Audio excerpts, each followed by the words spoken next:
awal zaman dulu kala Ibu ngajar ekonomi kesehatan tuh selalu diletakkan pada jam 13.00, jam 16.00. Sumpah demi Allah, begitupun Ibu dulu kuliah S2 gitu juga. Kuliah ekonomi kesehatan itu Ibu dari jam 7 pagi sampai jam 4 sore. Setiap UTS ekonomi kesehatan Ibu opname. Nanti UASnya lagi Ibu opname lagi. Ibu pingsan sama ekonomi kesehatan ini. Ini adalah rumusnya. Oke, ini rumusnya. Faktor yang mempengaruhi supply. Nah, faktor-faktor yang mempengaruhi supply itu adalah harga barang itu sendiri. Harga barang itu sendiri, ingat, harga barang lain, biaya produksi juga mempengaruhi bentuk penawaran. Oke. Mahal banget nggak sih? Apa sih bedanya? Sama-sama selai, tapi ada selai yang sorry, ini ngomongin makanan ya. Aduh, bingung Ibu. Contohnya biaya produksi sama-sama ayam, rasakan. Tapi ada ayam KFC yang KW di Pramuka. Tuh, harganya beda kan? Enak banget. Kenapa harganya bisa beda ya Bu? Padahal sama-sama ayam. Biaya produksinya lah yang membedakannya. Kalau KFC tentu saja dia mempunyai sewa gedung, sewa karyawan yang banyak, seperti itu. Beda sama ayam yang di Pramuka. Sama-sama enak padahal. Apalagi yang turunan gerbang utama sebelah kanan itu enak banget ayamnya, sumpah. Harus dicoba. Ibu sahur beberapa hari lalu di situ. Terus tingkat teknologi yang digunakan, semakin canggih harga, semakin canggih barang, maka semakin tinggi teknologi, maka barang itu juga pasti akan semakin mahal. Ya, benar ya. Contohnya, ini handphonenya teknologinya bagus apa enggak? Tinggi apa enggak? Harganya bagaimana? Murah. Beda sama seperti ini, apakah ini teknologinya bagus? Bagaimana harganya? Yes, seperti itu. Semua ini tergantung dari minat atau apa yang ingin dicapai oleh konsumen, harga pasar. Ini adalah kurva supply. Kadang-kadang demand itu berbanding lurus sama supply, namanya titik equilibrium. Kalau di demand tadi kita kenal dengan ceteris paribus, titik seimbangnya. Tapi kalau di supply kita kenal dengan titik equilibrium. Bisa disebutkan coba titik equilibrium itu seimbang. Ini ya, ini seimbang antara D per S, itu seimbang nih titik ini. Ini adalah titik equilibrium, titik seimbang. Kalau di demand tadi ada namanya titik ceteris paribus, harga dan permintaan itu seimbang di pasar, tapi kalau supply itu demand-nya seimbang, permintaan dan supply itu seimbang. Contohnya kapan sih ada permintaan sama supply itu seimbang? Contohnya kapan? Kapan kita minta dan kapan dia menawarkan? Contohnya kapan? Tergantung tren tadi. Permintaan kambing akan banyak, lalu hadirlah penawaran akan harga kambing ketika Idul Adha. Coba nggak Idul Adha, ada nggak penawaran kambing yang besar-besaran? Nggak ada kan? Jadi ini seimbangnya ini ketika tren sudah muncul, ketika musim-musiman.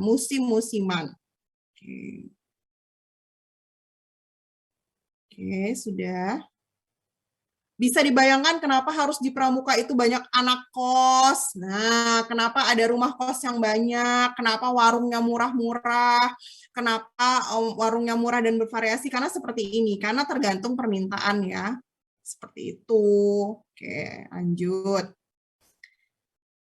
Ini sudah dipelajari. Nah, nanti ini ada namanya surplus. Surplus itu adalah kelebihan dan shortage itu adalah ini adalah antara profit sama loss, jadi untung sama rugi. Surplus itu untung, shortage itu adalah rugi. Oke, nyambung nih ya, nyambung ke slide selanjutnya sebentar. Boleh bernapas dulu nggak kalian? Ini ngebut banget sih ini, kayak biar kalian juga merasakan apa Ibu rasakan. Ibu puasa tahu, Ibu ngajar dari jam 8 pagi. Aduh, gimana dong? Harus semangat ibadah ya kuliahnya. Oke, sudah boleh share screen lagi. Tadi terakhir kita membahas shortage dan surplus. Yes. Lanjut. Sudah terlihat? Sudah terlihat. Supply maksimum. Kalian tuh udah mikirkan nggak sih buka puasa tuh mau apa jam-jam segini? Udah buka-buka GoFood nggak sih? Astagfirullah, itu nggak boleh ya, itu makruh, Besti. Nggak boleh buka-buka GoFood. Ini adalah supply maksimal. Jadi supply maksimal itu adalah kemampuan maksimum kapasitas suatu barang atau jasa. Jadi berapapun itu adalah maksimalnya. Contohnya, itu tergantung kemampuan dari individu. Misalnya ibu tuh cuma mampu 3 kelas. Ibu tuh cuma mampu 2 kelas, itu adalah supply maksimal. Oke. Ini adalah contoh kurvanya. Lagi-lagi kita berbicara kurva di supply maksimal. Jadi kita sudah 2 ya, kita membahas tentang need, demand, ini ada supply maksimal. Ini adalah pengaruh fluktuasi produksi terhadap harga dan elastisitas permintaan. Jadi P ini adalah permintaan, kenapa dia ini merah, kenapa ini adalah... Nah, ini namanya kurva inelastis, nanti dipelajari. Kenapa kurvanya inelastis, kenapa kurvanya elastis, kenapa kurvanya ke kiri, kenapa kurvanya bergerak ke kanan. Oke. Ya, bisa nanti dipelajarin. Ibu sudah upload di Classroom. Salah satu yang mempengaruhi supply maksimal itu adalah harga. Ada harga minimum dan harga maksimum. Makanya kalau di toko obat itu sering lihat itu namanya HET, harga eceran tertinggi. Oke, nggak ada nih harganya di sini. Makanya ada harga ecerannya tertinggi ya, kalau misalnya di pasaran itu ada harga eceran tertinggi. Bu, tapi ya Bu, kadang-kadang tuh cuma beda 200, 500. Nah, itu tuh tergantung dari jarak biasanya. Tapi mamanya Ibu, harga 500 ini udah ngejar tuh ke Indomaret diskonan tuh. Padahal di tetangga cuma beda 500 rupiah, namanya mama ya, seperti itu. Jadi ada harga. Pengendalian itu tergantung harga minimum dan harga maksimum. Ini adalah contoh dari kurva harga minimum. Perhatikan, ini adalah kurva harga minimum. Ini adalah supply. Ini adalah demand. Perhatikan. Harga minimum. Ini kurvanya.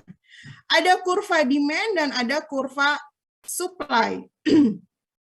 Q-D jumlah yang diminta. Q-S jumlah yang ditawarkan. Ketika harga minimum terjadi, sudah melampaui harga seimbang. Lalu ada kelebihan, ini namanya titik kelebihan.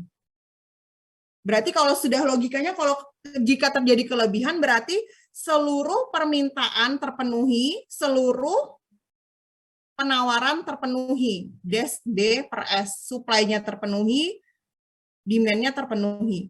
Lalu ada sisa, ada excess. Ini adalah sisa, excess itu adalah sisa. Setelah ada sisa, kemudian dijuallah dengan harga minimum. Harga minimum dilakukan setelah sudah terpenuhi antara supply dan demand. Ini kurvanya nih. Harga minimum dilakukan ketika sudah terpenuhi ada supply dan demand. Sampai sini sudah terpenuhi ya. Sampai sini sudah terpenuhi seluruh anggota masyarakat. Ini terjadi misalnya pada panen beras, panen bawang. Nah, makanya kenapa kadang-kadang harga bawang itu murah, kenapa kadang-kadang bawang itu mahal. Bawang murah itu terjadi setelah adanya ekses, kelebihan. Jadi udah banjir banget bawang di pasaran, di pasar tuh udah banjir banget, makanya udah dimurahin aja daripada busuk. Satu kuncinya. Sambil dicatat ya. Lalu ada juga keseimbang harga minimum terjadi ketika panen besar-besaran beras, panen raya besar. Harga minimum ini kemudian setelah terpenuhi beras seluruh masyarakat Indonesia, maka Bulog, tahu Bulog kan, Badan Logistik Beras, makanya kenapa Bulog itu harganya murah? Karena dia mengambil harga minimum dari petani, harga sisa. Jadi yang udah bagus-bagus, beras yang bagus-bagus udah dibeli sama pabrik lain, udah terpenuhi seluruh kebutuhan pabrik, masyarakat boleh memilih dari semua merek, kemudian, wah masih ada sisa nih, apa yang pemerintah lakukan? Daripada berasnya itu mubazir, daripada berasnya itu rusak kena kutu, maka Bulog, Badan Logistik Beras Nasional Indonesia itu membuat sebuah kebijakan. Kita beli berasnya, kita packing ulang, kemudian kita jual dengan harga murah di pasar rakyat. Paham? Nah, jadi setelah supply dan demand itu terpenuhi, maka harga minimum itu keluar. Jadi harga minimum itu tercetus setelah demand dan supply itu terpenuhi. Kemudian ada excess, ini sisa dari supply, sisa dari penawaran. Sudah ditawarkan kemana-mana, berasnya sudah luar biasa banyak permintaannya, tidak ada yang kekurangan, tidak ada yang kelaparan, maka Bulog, Badan Logistik Nasional Indonesia, mengambil beras tersebut. Ya kan, makanya ada beras untuk rakyat miskin, dibagiin tuh. Nah, itu pemerintah udah beli sebetulnya. Paham? Paham. Lanjut ya. Jangan ada yang tidur di kelas ibu. Ibu lo udah ngantuk. Sabar, habis ini kita nonton bisnis. Ibu mau nonton bisnis proposal habis ini ya, guys. Episode 11. Oke, excess supply nih, excess supply adalah kelebihan jumlah penawaran sama tadi. Supply lebih besar daripada demand, maka ini adalah terjadi pemerintah itu melindungi produsen dari kerugian. Nih, seperti itu. Lalu ada juga namanya excess harga dasar. Jadi dia membeli dengan harga dasar, namanya floor price. Oke, harga dasar itu floor price. Jadi ada harga minimum, dibeli dengan harga dasar floor price. Harga minimum terjadi ketika sudah supply lebih besar daripada demand atau sudah seimbang di pasar. Maka terjadi excess, kelebihan. Seperti itu. Lalu, ada juga namanya harga maksimum. Nih, harga maksimum kemarin terjadi banget ketika minyak lagi langkanya, itu namanya selling price. Jadi harga murah itu namanya floor price, harga tinggi itu namanya selling price. Oke, waduh, Bu Dewi luar biasa ya ini ya. For your informasi, itu tesisnya Ibu itu ekonomi kesehatan, guys. Jadi Ibu udah kenyang banget ini ekonomi kesehatan. Oke, ini adalah harga maksimum. Kelihatan bedanya ya, kalau tadi eksesnya itu pada supply, ini eksesnya pada demand. Waduh, Bu, dia sudah mencapai harga maksimum nih, Bu, padahal kebutuhan belum terpenuhi. Tuh, di sini kan titik seimbang kan? Titik seimbang ketika supply dan demand terjadi, ketika seluruhnya kebutuhan terpenuhi. Tapi dia belum sampai sini, dia sudah habis barangnya. Makanya harganya mahal banget, Besti. Di sini harganya mahal banget karena belum terpenuhi seluruh kebutuhan. Masih banyak banget yang nyari, barang tersebut, tapi barangnya udah nggak ada. Ya, dia udah nggak ada gitu ya. Ibu udah kejar Jaksel. Jadi barangnya udah nggak ada, makanya harganya mahal banget. Ya, ini terjadi namanya excess demand. Excess supply pada harga minimum, excess demand pada harga maksimum. Oke, beda-beda. Kalau maksimum itu selling price, kalau minimum itu floor price. Nah, gitu nyatatnya gitu. Jangan hafal mati PPT. Bu Dewi nggak suka banget PPT itu yang kata-kata gitu ya. Wanita butuh kepastian, guys. Oke, ini belum sampai kebutuhannya terpenuhi sudah habis barangnya, makanya harganya maksimal. Pada jarak PE dan P-Max, ini kira-kira masih dicari nggak barangnya? Masih dicari untuk memenuhi kebutuhan. Walaupun merek apa aja, jenis apa aja bisa. Ya, semuanya pasti. Bu, kalau nggak ada beras bisa diganti sama singkong. Bisa, tapi Bu Dewi singkong itu cemilan, bukan makanan ya. Aduh ya Allah, bisa diganti sama ubi, Bu. Bisa. Disinilah terjadi namanya barang substitusi atau barang pengganti. Ya udahlah, kalau nggak ada minyak yang merek itu, minyak merek lain di sini. Ini namanya terjadi barang substitusi. harga minimum tadi tidak ada barang substitusi ya, karena kebutuhan sudah terpenuhi semuanya. Beda sama harga maksimum. Ketika excess demand terjadi, berarti ini adalah substitusi. Segitiga ini adalah munculnya barang substitusi. Keluarlah itu minyak merek apa aja. Minyak yang nggak pernah ada di pasaran, keluarlah itu minyak harganya. Oke. Paham sampai sini? Paham? Ada yang ingin ditanyakan? Ada yang ingin ditanyakan? Adisa? Izin bertanya, Ibu. Apa itu? Saya, Ibu. Mana? Oh, Nur Nazriatun. Boleh nada. Nur Nazriatun ada. Ibu. Baik, terima kasih, Ibu. Saya mau tanya, Ibu. Kemarin tuh kan Pak Ratno itu sempat ngasih tugas. Di sini tuh ada yang supply menurun, terus demand-nya meningkat. Itu tuh berkaitan dengan harga dasar, Kak, Bu. Kalau misalnya supply-nya sudah meningkat, kemudian supply-nya menurun, kemudian demand-nya meningkat. Itu, Ibu. Terima kasih. Oke, tunggu. Sebentar. Ini contohnya. Tugasnya udah dikumpul belum? Sudah, Ibu. Oke. Nih, supply-nya? Supply-nya menurun, demand-nya meningkat. Supply-nya menurun, demand-nya meningkat. Berarti kurvanya seperti ini. Harga supply menurun nih, supply-nya menurun, harganya meningkat. Yang menyebabkan penawaran menurun apa? Enggak ada, Bu. Cuma dikasih soal gitu aja. Tunggu, Ibu tanya, kan sudah Ibu jelaskan. Yang menyebabkan supply menurun apa? Iya, maaf, Ibu.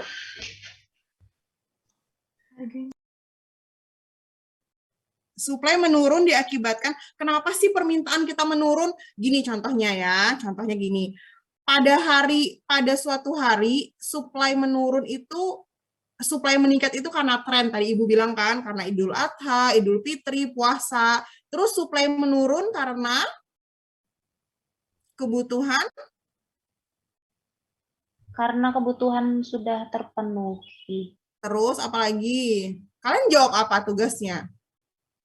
Tugasnya disuruh bikin kurva, Ibu. Cuma takut salah gitu, jadi kayak memastikan gitu sih, Bu. Sudah selesai kurvanya? Bapaknya ngajari bikin kurva nggak? Enggak, Ibu. Cuma disuruh bikin sih kemarin. Ini kurvanya. Ini kurva supply. Itu sama aja nada dengan kenapa demand bergerak ke kiri, kenapa demand bergerak ke kanan. Ya kan? Demand bergerak ke kiri karena permintaan. Demand ke kiri karena permintaan menurun. Nah, terus bapaknya nanya, apa yang terjadi jika permintaan meningkat? Berarti demand-nya ke kanan, ya kan? Demand ke kanan, nih demand ke kanan baru seperti itu. Berarti kurvanya harus ke kanan. Dari landai tadi, kurvanya geser ke kanan. Ya, Ibu kasih contoh tadi. Nih. Nih, sebentar. Ini sudah Ibu share. Nggak usah sedih, Besti. Nih, kurvanya bikin ke kanan, ini ke kanan ya, ini kurvanya ke kanan, keluar karena di sini adalah harga, di sini adalah demand. Jadi supply-nya ke kanan, keluar. Oke, berarti itu elastisitas. Aduh, Ibu butuh papan tulis. Berarti supply lebih besar apa lebih kecil? Supply gini kan? Supply lebih besar daripada demand. Supply meningkat. Dari soalnya tuh supply-nya menurun, kemudian demand-nya meningkat, Ibu. Supply menurun, demand meningkat.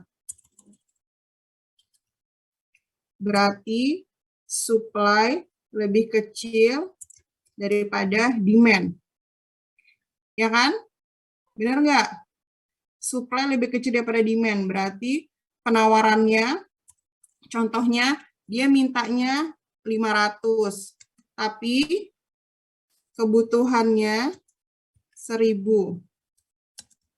Oke, kurvanya ke kiri apa ke kanan? Demand-nya besar nih. Apa yang, kalau kurvanya besar berarti, kalau demand-nya besar berarti kiri ke kiri apa ke kanan? Permintaan meningkat, Kurvanya ke kiri apa ke kanan? Kanan. Kanan, Bener Ibu. nggak? Kalian bener nggak jawabnya?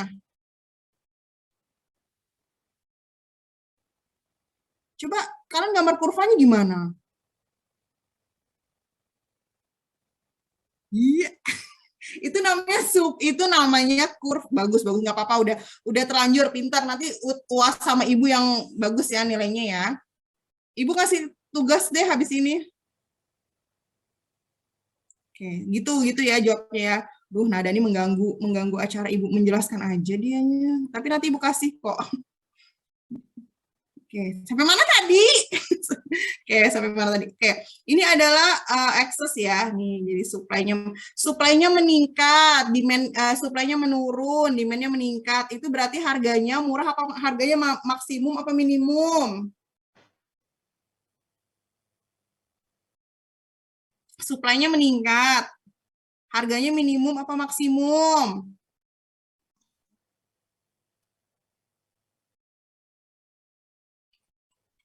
Seharusnya tanyakan gitu sama bapaknya. Nanti Ibu jelaskan. Oke.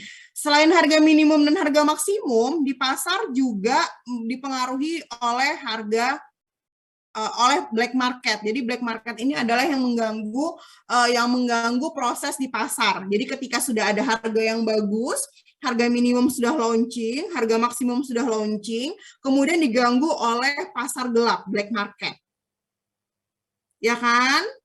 KW. Nah, itu namanya black market. Nggak apa-apa, it's okay, no problem. Black market itu juga adalah salah satu bentuk barang substitusi, barang pengganti. Kita ibu nggak mungkin beli tas merek yang dipakai Aurel Hermansyah ke kampus. Nah, karena nggak cukup cost-nya, living cost-nya nggak cukup, maka itu black market. Jadi black market itu salah satu mengganggu pasar harga minimum dan maksimum. Pemerintah juga tidak bisa menangani black market karena black market juga salah satu bentuk dari permintaan dari pasar. Paham? Oke, sudah ya, sudah belajar supply maksimal, sudah belajar need, belajar demand. Satu lagi, Ibu review satu lagi, sudah belum dipelajari ini? Oke. Ini salah satu bentuk kurva dari black market. Ini ada black market. Black market, udah nggak ada. Tapi dia tetap ada permintaan loh. Nah, ini salah satu yang Ibu bilang tadi, black market itu adalah bentuk barang substitusi. Ketika di sini sudah habis, seharusnya di sini adalah harga maksimal kan? Ya. Seharusnya di sini ada harga maksimal, tapi karena ada black market, maka barang tetap terpenuhi. Tetap mencapai titik apa namanya ini? Ceteris paribus. Equilibrium apa ceteris paribus? Equilibrium itu. Equilibrium apa ceteris paribus? Kalau supply Ceteris paribus, Bu. S sama dengan Equilibrium, Ibu. S sama dengan D itu equilibrium price. S sama dengan D, supply sama dengan D itu equilibrium price, seimbang. Jadi ini black market nih di sini nih, ini black market. Paham ya? Di review dulu catatannya, kurva one, kurva demand, kurva ke kiri, kurva ke kanan. Review dulu catatannya. Kurva supply, yang mempengaruhi supply. Titik seimbang supply. Review dulu catatannya, nanti kalau yang kurang bisa ditanyakan. Ada harga minimum, namanya floor price, eksesnya pada supply, terjadi ketika panen besar-besaran. Oke. Ada harga minimum, ada harga maksimum, namanya selling price, terjadi ketika musim paceklik atau barang langka, eksesnya pada demand.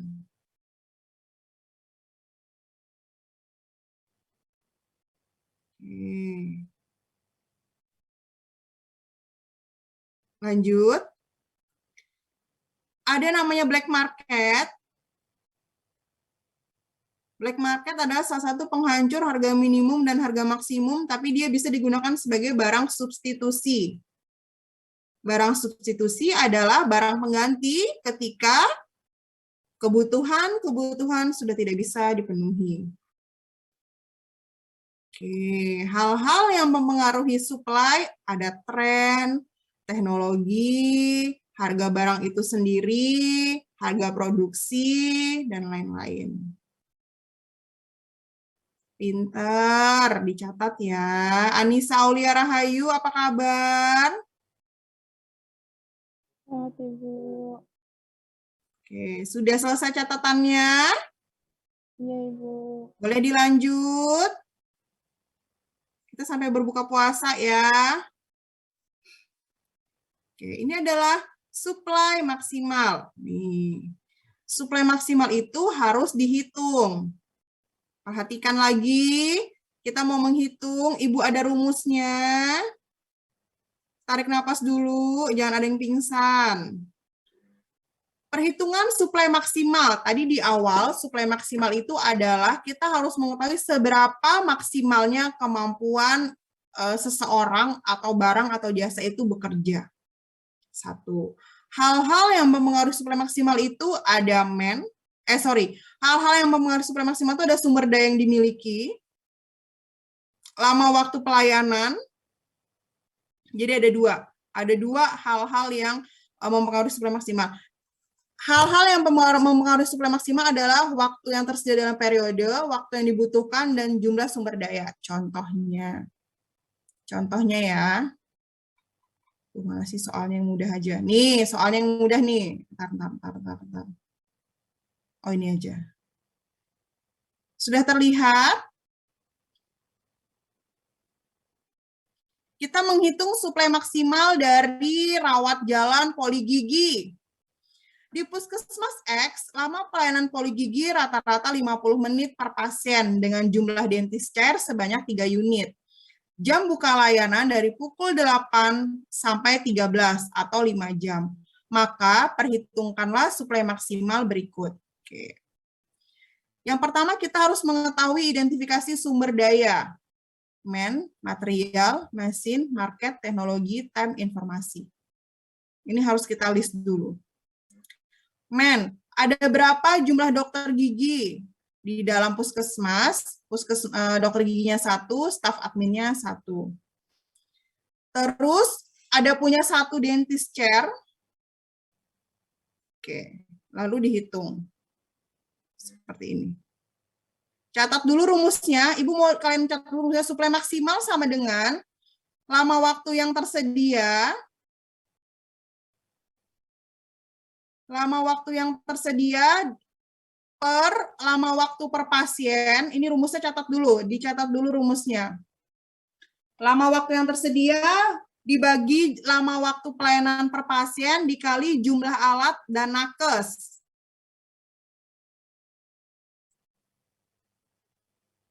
Oke, kita hitung sama-sama ya soalnya.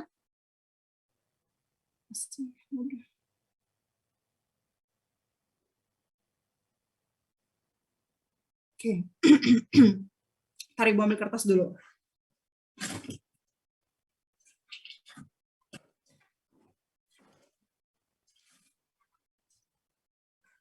Oke, kita hitung dulu. Perhitungan suplai maksimal, rumusnya sudah dicatat ya. Oke. Ini adalah poli jantung. Mohon diulangi, Ibu. Ulangi apanya? Rumusnya? Iya, Ibu. Oke, rumusnya ini rumusnya. SM, kita tulisnya SM aja ya, SM. Ibu juga ngerjakan. SM sama dengan lama waktu yang tersedia dibagi lama waktu per pasien dikali jumlah alat atau jumlah nakes. Oke. Sudah? Oke, soal nomor 1.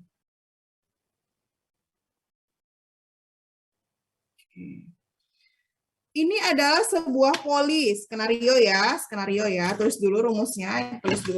Ini adalah skenario.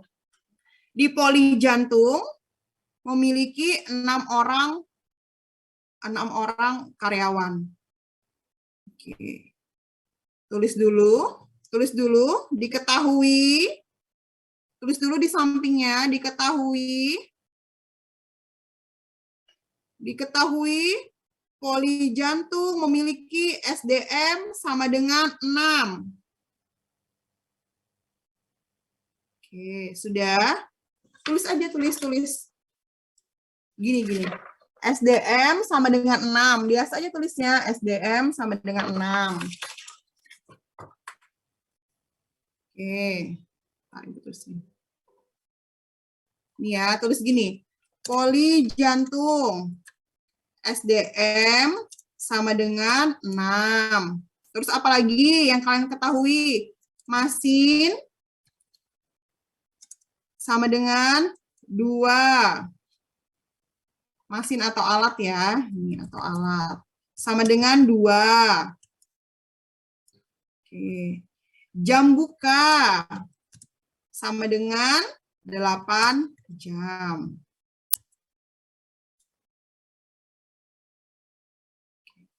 Delapan jam ini asumsinya 22 hari kerja.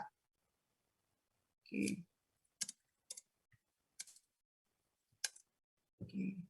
Sudah?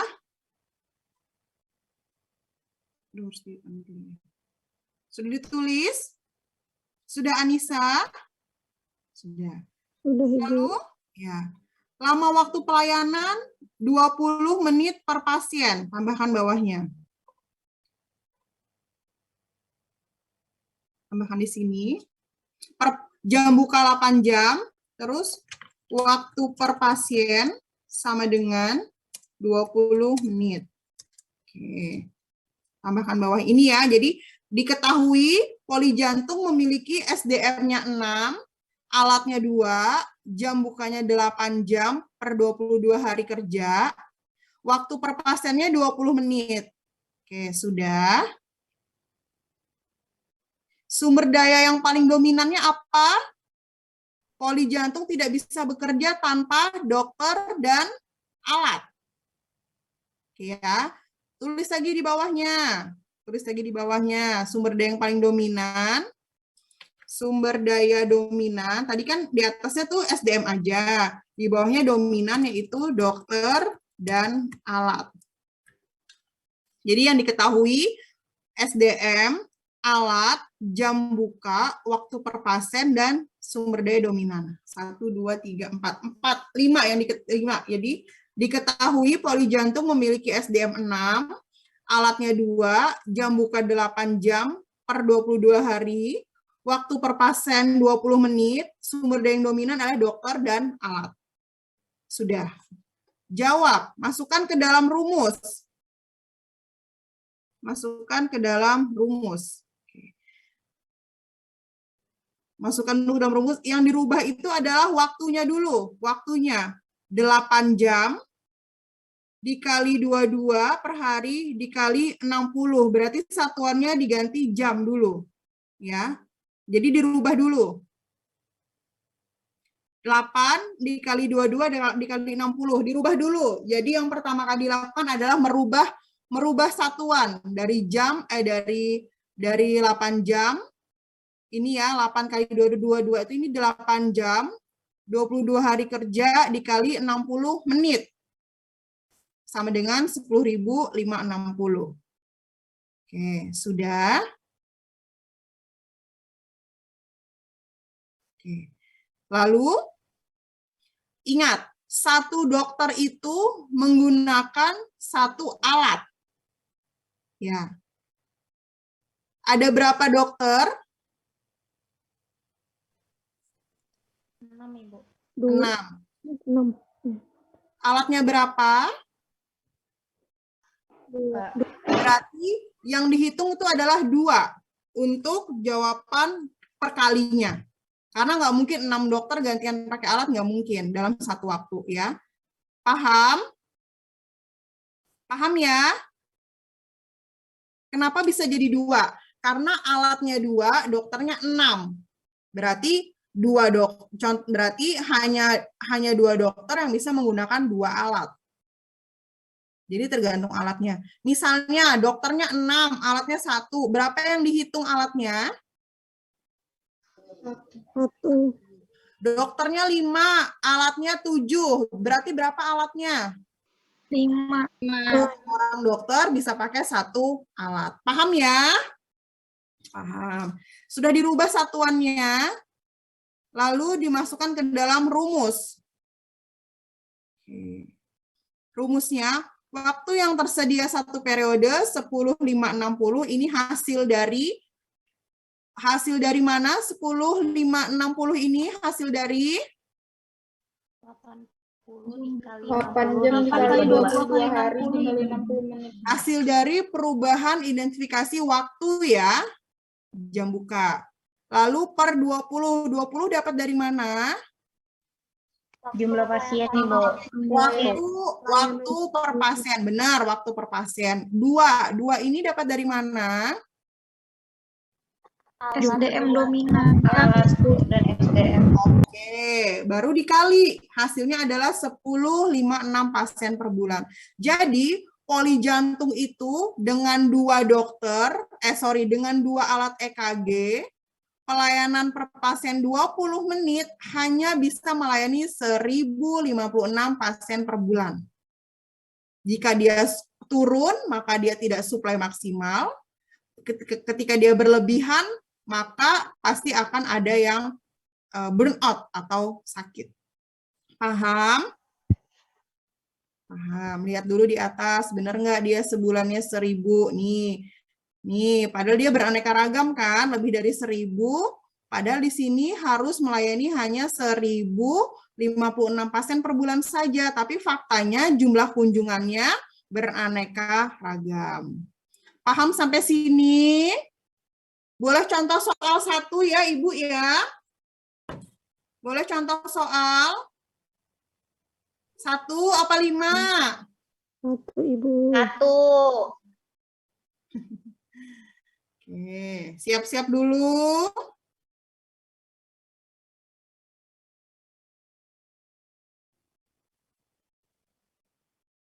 Siapkan kertasnya.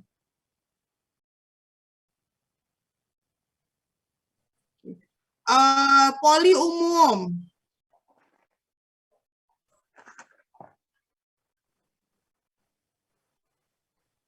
Poli umum melayani pasien rata-rata 20 menit per pasien. Memiliki 3 stetoskop, jam buka. Ibu, ya nak. tolong diulang, Bu. Tadi suaranya saya putus-putus. Oke. Bawa tenang, sabar ya. Sabar. Poli umum memiliki rata-rata 20 menit per pasien pelayanannya. Memiliki 3 stetoskop,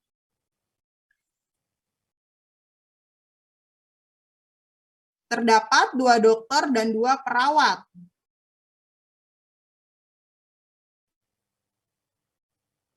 Waktu pelayanan dari pukul 8 sampai jam 12 siang.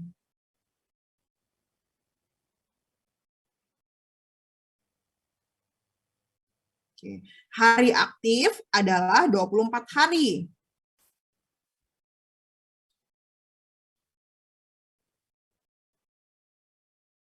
Dalam 1 bulan.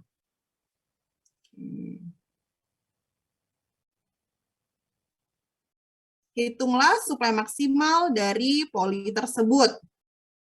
Ingat, apa yang dilakukan? Diketahui SDM berapa?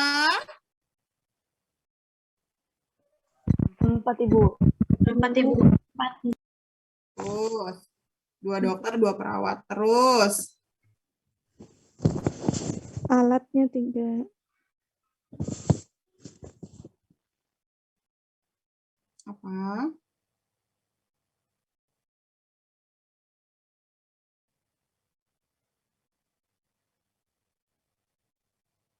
Hitung dulu, hitung.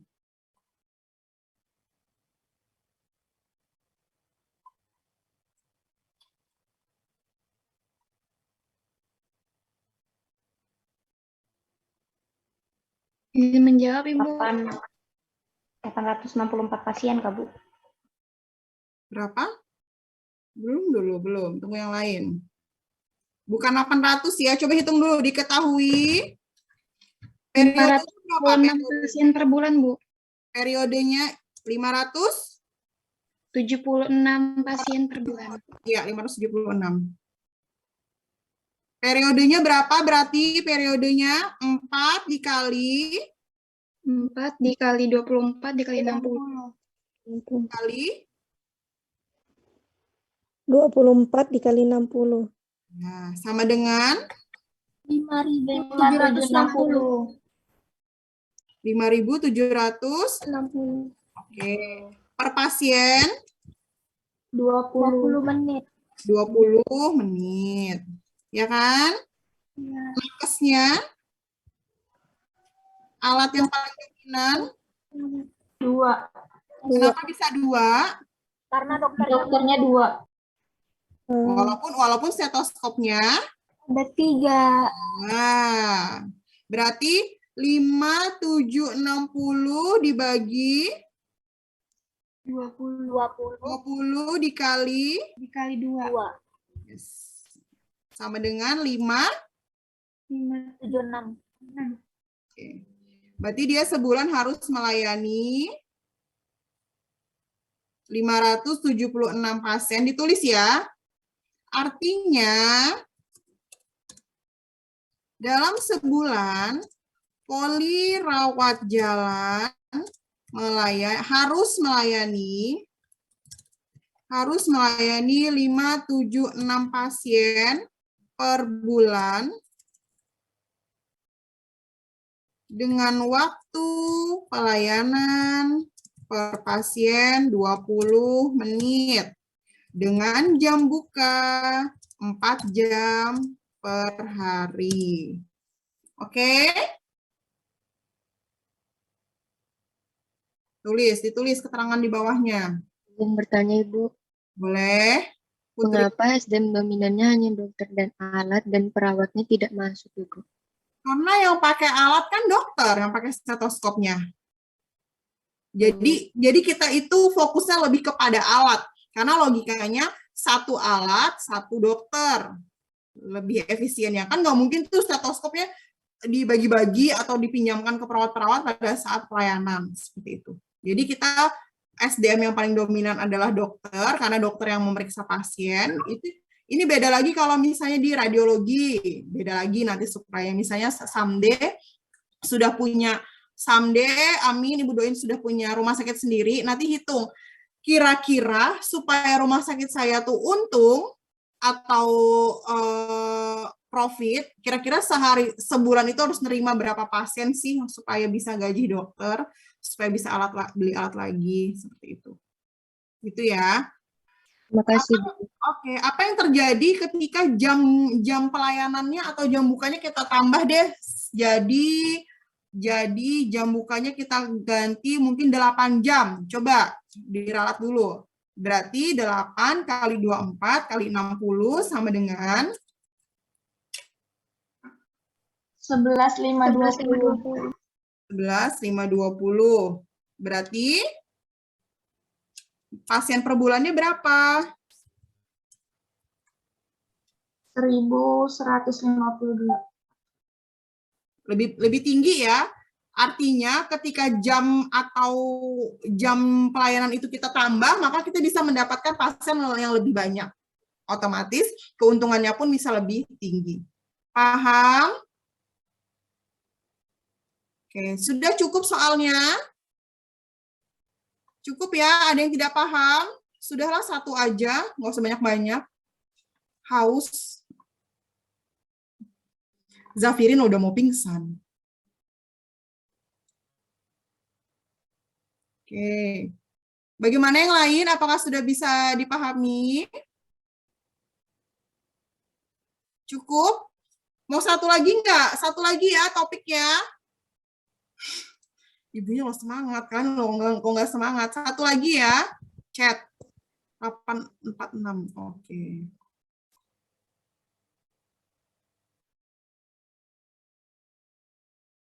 Satu lagi biar sekalian.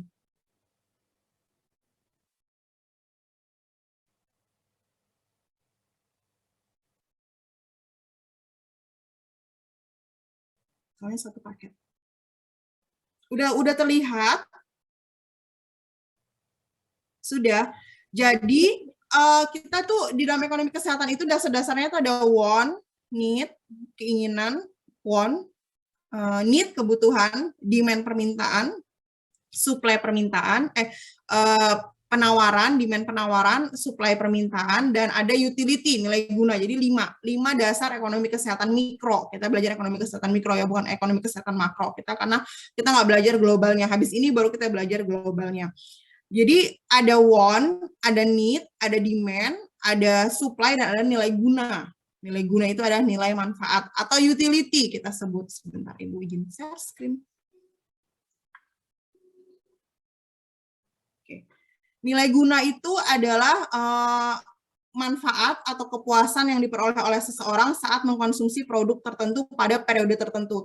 Di sini ada kata-kata kepuasan, dan ada periode tertentu. Jadi dia waktunya terbatas. Jadi kepuasan itu bisa diukur karena bersifat terbatas. Sekali datang atau sekali mencoba dengan 2 kali mencoba itu pasti nilai gunanya beda. Coba lagi itu pasti nilai gunanya beda. EKE bosan. Itu adalah nilai guna. Ya, makanya nanti berpikir kenapa harus punya fasilitas kesehatan tuh yang selalu up to date, yang selalu memperbaiki, selalu memperbarui supaya nilai guna atau utility dari vaskes tersebut itu nggak membosankan. Oke. Dokter-dokter sekarang milenial ya, tempat klinik sekarang itu milenial banget seperti itu. Ibu Dewi juga bisa jadi dosen yang zaman dulu kaku, bisa menyesuaikan, bisa jadi dosen yang seperti ini, itu bisa juga tuh tergantung nilai guna. Ibu nggak mungkin menerapkan apa yang dulu profesor Ibu ajarkan kepada kalian. Nggak mungkin. Kan nggak mungkin Ibu menyebabkan kalian opname setelah UTS ekokes gitu-gitu kan nggak mungkin. Nah, jadi seperti itu. Itu adalah nilai guna total. Jadi sudah tahu supply maksimal, sudah tahu harga minimum, harga maksimal, sudah tahu selling price, sudah tahu floor price, maka sekarang kita mempelajari nilai guna atau utility. Utility ada nilai utility kardinal dan ada utility ordinal. Ada 2. Oke. Ada kardinal itu bersifat kuantitatif. Kalau ordinal itu bersifat kualitatif. Nggak bisa disebutkan poinnya. Contohnya kalau kardinal. Contohnya ya, menurut Fahriza baksonya enak nggak? B aja, Bu. Itu kardinal. Kok kita ngomongin makanan sih puasa? Ya Allah, canda bakso. Nah, itu B aja, Bu. Selama konsumen itu bisa menilai, itu artinya kardinal. Bajuku bagus nggak? 5-7? 7. Ibu gitu ya, Ibu gitu. Karena Ibu gitu, kalau misalnya teman Ibu icip makanan, skor berapa skor? 5, ya udah nggak usah beli. Itu artinya nilai gunanya masih bisa dinilai orang, itu artinya kardinal. Tapi kalau ordinal itu seperti ini. Fahriza, enak nggak? Aduh, enak banget. Nah, itu ordinal. Dia nggak bisa menggambarkan bentuk kenikmatan dari makanan tersebut. Jadi kalau kardinal itu masih bisa ada skor poinnya, berarti masih ada yang lebih enak lagi daripada enak lagi, tapi kalau sudah ordinal itu enak banget, berdasarkan periode tertentu. Berarti pada saat sebulan itu, dialah yang menjadi the best top dari makanan tersebut. Lagi-lagi dari seluruh produk pesaing ya, misalnya gini, ada banyak jenis ayam goreng. Nah, kembali ke ayam goreng, ini jam berapa sih ngomongin ayam goreng? 2:30. Dari sekian banyak ayam goreng itu, bentuknya sama, wujudnya sama, yang membedakan apa? Selera. Jadi kembali ke selera. Jadi kardinal dan ordinal itu kembali pada selera masing-masing. Fahriza bilang 8, Anissa Aulia belum tentu bilang itu 8. Itu selera. Makanya satu pertemanan, satu pertemanan, itu bisa punya selera yang berbeda-beda. Satu frekuensi, nah itu namanya ya. Jadi kalau kardinal dan ordinal itu bedanya. Nilai guna marginal dan ada utility total dan ada utility marginal.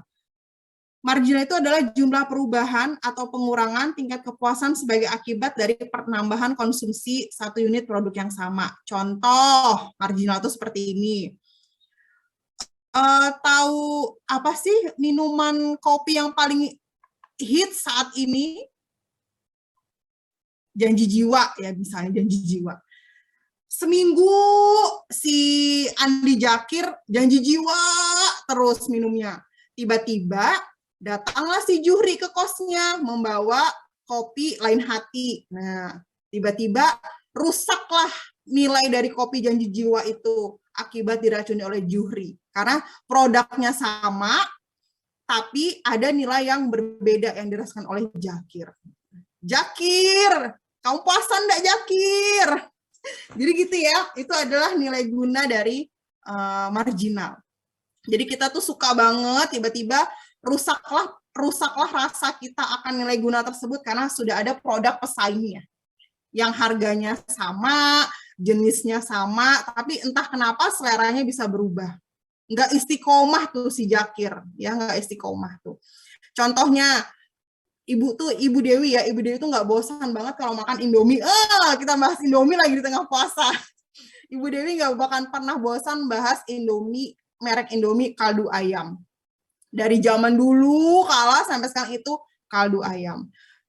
Tiba-tiba teman ibu di kos itu nyuruh ibu icipin kaldu ayam juga, tapi mereknya mie sedap. Sama-sama tuh. Wah, dari segi merek, dari segi kemasan sama. Harganya lebih murah mie sedap. Coba ibu coba dulu. Nah, ternyata ibu sudah dari sekian berpuluh-puluh tahun ibu fans berat sama kaldu ayam, rusaklah rasanya ibu, nilai guna ibu akibat dari barang yang baru. Zafirin pernah ngalamin nggak? Suka banget tiba-tiba rusak karena yang baru. Bu Ivan ini accept menyukai seseorang ya, ini akan barang ya, bukan seseorang ya, barang. Zafirin harus fokus ini barang, bukan orang. Pernah nggak suka banget satu orang terus tiba-tiba rusak gara-gara barang yang baru? Pernah, Ibu. Apa contohnya? Kayak mainan sih, Bu. Terus? Sama gadget. Kenapa gadget? Bisa bosan ya gadget ya? Iya, Ibu. Kenapa? Mungkin dari... Ya Allah, cerita. Jafirin haus. Aduh, ya Allah, nanti Ibu kirimin Janji Jiwa ke rumah Jafirin. Kenapa gadget? Kenapa? Kalau gadget sih dari user experience saja, Bu, kayak berbeda gitu, Bu. Jadi ada jadi dulu Zafirin suka banget sama merek A gitu ya, terus tiba-tiba ya. Masya Ya, Allah. Ibu. Gitu. Ada lagi nggak yang mau sharing tentang nilai guna? Kalau Ibu sih makanan ya, karena terlihat lah gimana Ibu sukanya makan. Anissa mungkin bisa berbagi tentang nilai guna marginal. Anissa mana sih? Ibu tuh asalnya Ibu tahu. Anissa Aulia, karena Ibu tahu ada banyak nama Anissa. Anissa Aulia Rahayu, iya. Iya, Ibu. Bisa berbagi nggak tentang nilai utility marginal? Sama sih, Bu. Mungkin kurang lebih kayak Ibu. Tentang makanan atau minuman begitu. Kayak misalnya yang sering digandrungi sama para remaja kayak boba gitu. Pertama nyobanya misal merek yang A. Terus, Dum-dum, enak banget Dum-dum, ya Allah. nyoba gitu yang merek A, terus pengen lagi nyoba yang B, ternyata yang B lebih enak dan lebih murah. Padahal sama aja. Substitusi kan. Makanya sepanjang pramuka itu berapa jenis susu, apa sih, mau sejenis momo gitu kan, mau dijual, tapi dia banyak variasinya gitu. Oke. Ini jangan terlena dengan cerita Ibu ya, harus dicatat ya perkuliahannya ya. Lalu ada juga namanya nilai guna marginal utility. Ini sama. Tambah nilai guna yang akan diperoleh seseorang dari mengkonsumsi suatu barang akan menjadi semakin sedikit apabila terus-menerus dikonsumsinya. Dia bosan namanya, dia bosan.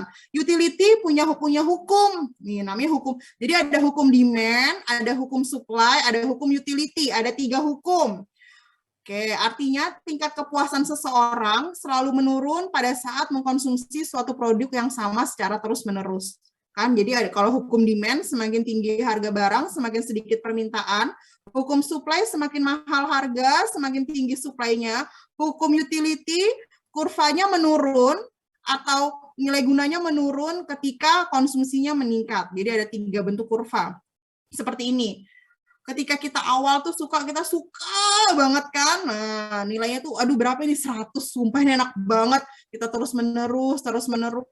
Akhirnya kita menjadi bosan. Akhirnya nilainya menjadi minus. Akhirnya kita sampai enak. Teman ibu ceritanya. Jadi di Surabaya itu setiap tahun itu ada namanya pesta rakyat teman Surabaya. Enak banget makanannya. Dulu awal-awalnya hits itu banget dengan kue cubit. Ibu awal-awal kuliah 2013-2012 tuh kue cubit. Wah, ketahuan dong ibu tahun berapa berarti umurnya.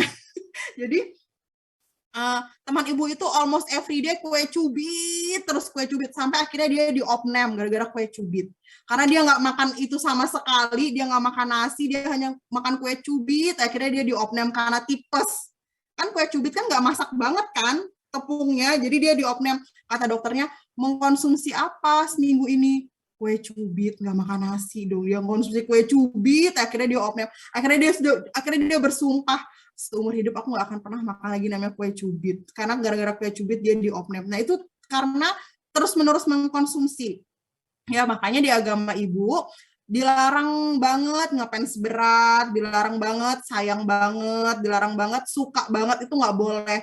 Dilarang banget kenyang banget, nggak boleh. Lapar banget, nggak boleh. Ya harus seimbang, harus ada takarannya. Utility namanya.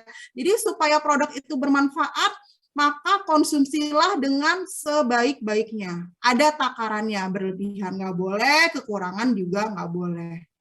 Keren nggak? Ibu sambil kuliah sambil ceramah agama. Jadi gitu ya. Jadi nggak boleh, itu namanya nilai guna. Nah, ini namanya nilai. Ini kurvanya nih. Awal-awalnya tinggi banget kurvanya karena favorit banget, the best. Lama-lama jadi turun dah nilai gunanya. Jadi kita mengkonsumsi suatu barang itu harus terbatas saja. Oke. Sudah? Mau satu lagi topiknya? Udah ya, review dulu, review, dibuka lagi catatannya. Ibu punya di ekonomi kesehatan mikro, namanya mikro. Jadi ekonomi kesehatan tuh ada 2, ada makro, ada mikro. Sudah dipelajarin kan? Sudah, ini namanya mikro. Mikro itu ada want, need, demand, supply, utility. Ya, ada 3 hukum. Hukum utility, hukum supply, hukum demand. Oke. Ada kurva bergerak ke kiri, kurva bergerak ke kanan. Ada titik ceteris paribus, ada titik equilibrium price. Oke. Ada harga maksimum, ada harga minimum. Ada floor price, ada selling price. Ada excess supply, ada excess demand. Ada black market, yaitu barang substitusi atau barang pengganti. Ada hitungan suplai maksimal yang dipengaruhi oleh lama waktu, jumlah alat, dan waktu per periode. Semakin lama waktu buka, maka jumlah kunjungan dipastikan akan semakin meningkat. Oke. Yang menyebabkan harga maksimum adalah panen besar-besaran. Yang menyebabkan harga minimum adalah musim paceklik. Kelebihan barang di pasar akan dikelola pemerintah dengan baik untuk dijadikan pasar murah atau pasar rakyat. Ada utility ordinal, ada utility kardinal, ada ordinal. Semakin tinggi mengkonsumsi, maka nilai guna pasti akan menurun. Paham? Dicek lagi catatannya. Minggu depan Ibu membahas tentang efisiensi dari semua biaya. Hitungan lagi ya, kita hitungan lagi. hitungan lagi. Enggak, hitungannya nggak susah-susah kok. Sudah Ibu share ini classroom-nya, silahkan dipelajari. Nanti Ibu tutup kelasnya, kemudian Ibu selesaikan kelasnya, kemudian Ibu buka absen untuk absen 10, karena hari ini kita 2 kali pertemuan. Oke? Terima kasih untuk hari ini. Ada yang mau tanya nggak? Ibu mau tanya, itu yang absen 10 kenapa dibuka? Loh, Soalnya kan ini baru masuk minggu 9. katanya hari ini Ibu 2 kali tatap muka. Enggak kah? Tunggu, kelas mana yang nyuruh Ibu masuk 2 kali? Fahriza. Fahriza kah kelas ini? Oh, sorry. Sorry, 2020 kelasnya Destiana 2020. Besok baru 2 kali pertemuan. Sorry. Maaf ya, ada Desti Kak di sini? Nggak ada ya? Cutting, Ibu. Ibu. Itu 2020, Ibu. 2020 Kalian itu, Bu. 2021 kah? Iya, Ibu. Sorry, Ibu salah baca chat. Jadi Ibu sudah buka absennya. Oke, terima kasih untuk kelas hari ini. Ada pertanyaan lagi? Cukup, terima kasih. Semoga ilmunya bermanfaat, semoga ilmunya barokah, tetap semangat walaupun puasa. Untuk yang menjalankan, yang tidak menjalankan juga semoga mendapatkan barokah, semoga mendapatkan semua kebaikannya. Amin, amin ya robbal alamin. Kelas hari ini Bu akhiri. Assalamualaikum warahmatullahi wabarakatuh. Selamat sore dan salam sejahtera buat kita semua. Dah. Baik, Bu. Waalaikumsalam warahmatullahi wabarakatuh. Terima kasih. Salam banyak Ibu. Terima kasih, Bu. Bu, nanti kita bukber ya, Bu. Boleh. Ini nih bukber nih. Mana? Mau. Kita bukbernya nge-zoom. Buset, Ahmad Jafirin. Dadah. Terima kasih. Izin live boleh? Dadah, Baik, Ibu. Assalamualaikum. Waalaikumsalam. Terima kasih, Bu. Thank you, Anissa.